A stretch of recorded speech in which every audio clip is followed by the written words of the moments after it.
Жил бүрийн 7 сарын 19-нийг Монгол Улсын засгийн газар хүчний байгууллагын өдөр болгох тогтоодыг хэдэн жилийн өмнө гаргасан. Үүсэн байгуулагдсныхаа ойг үндэсний баяр наадмын дараахан төв зингэлтгэл бисрэг наадам байдлаар тэмдэглэдэг уламжлалтай байсан хүчний байгууллагын энэ жилээс эхлэн түүхт ойн баяраа ард түмэнтэйгээ хамт төв талбай тэмдэглэж өнгөрүүллээ. Амар тайван амьдралын төлөө сэдвүүтэйгээр зохион байгуулагдсан хүчний байгууллагын өдөрлөг нэлээд үр дүнтэй боллоо гэж зохион байгуулагчид хэлсэн. Их жанжны талбай цэцэг өргөж эзэн богдохоо хөшөөнд хүчний байгууллагын үе үеийн төлөөллүүд хүндэтгэл үзүүлснээр баярын арга хэмжээнээсээ.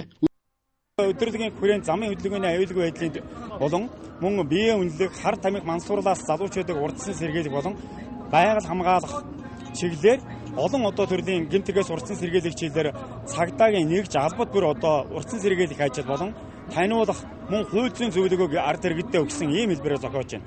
Өдөрлөгийн үеэр цагдаагийн байгууллагын хар тамхи мансуурал, биеийн үнэлэх, хүн худалдаалах гэмт хэрэгээс хэрхэн өөрчлөн сэргийлэх талаар иргэдэд үнгүй зөвлөгөө өгсөн. Мөн дотоодын цэргийн тусгай бэлтгэлтэй алба хаагчны гардан тулаа эрэлт нохооны сургуультай үзүүлэх тоглолт энэ үеэр болсон юм. Хүчний байгууллагын талбайн төв хэсэгт өдөрлөгөө зохион байгуулж байхад хөдөлгөөнүүд төр засгийн баталгахаар зэхэж байгаа хөрөнгө оруулалтын гэрээг эсэргүүцсэн суултынхаа нээлтгч цуг хийж байгаа харагдсан.